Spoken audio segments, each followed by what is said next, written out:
আমরা যে দলটা আজকে করি সেই দলের তো মা হইল বেগম খালেদা জিয়া। উনি তো একটা ভালো মহিলা, সৎ মহিলা। তো ওনার জন্য আজকে এতক্ষণ পর্যন্ত বসে আছেন।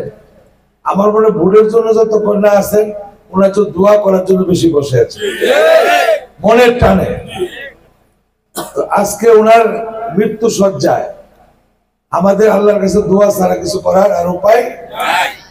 তবে আপনাদের ভোটের কারণে, আপনারা নেতা বানানোর কারণে বিভিন্ন সময়ে আমার ভাই ইকলিল সহ বেগম খালেদা জিয়ার মুখোমুখি সামনাসামনি দেখার সুযোগ 1-2 বার হয়েছে।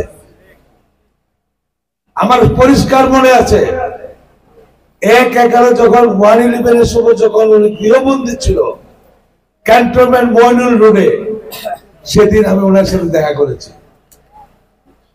খুব কাছ থেকে বসে ওনার সকল নেতা কর্মীর খবর নিয়েছে, অর্থাৎ কোথাও কোনো নেতা কর্মীর অসুবিধা আছে কিনা, সুস্থ আছে কিনা, ভালো আছে কিনা, নির্যাতনে আছে কিনা।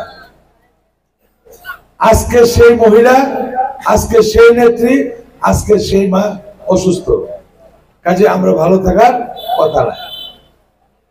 আপনার আমার ভাই ইকলিল বলছে একটু আগে যে মুশফিক সাহেবের কথা, আমরা ওই যে বললো যে আমি একজন প্রার্থী ছিলাম, প্রার্থী বলতে আমরা তো সেই যোগ্যতা নাই, নিজেই বলি।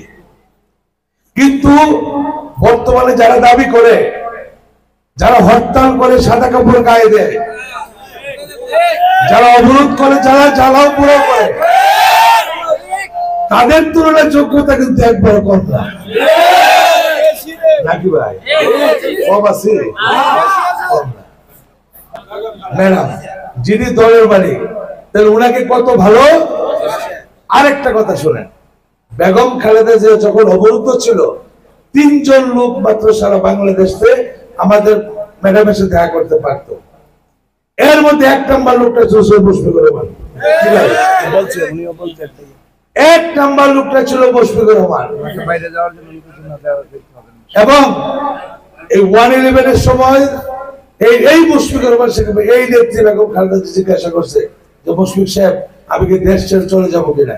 কি বলছে যে না, এইটাই আপনার শেষ ঠিকানা।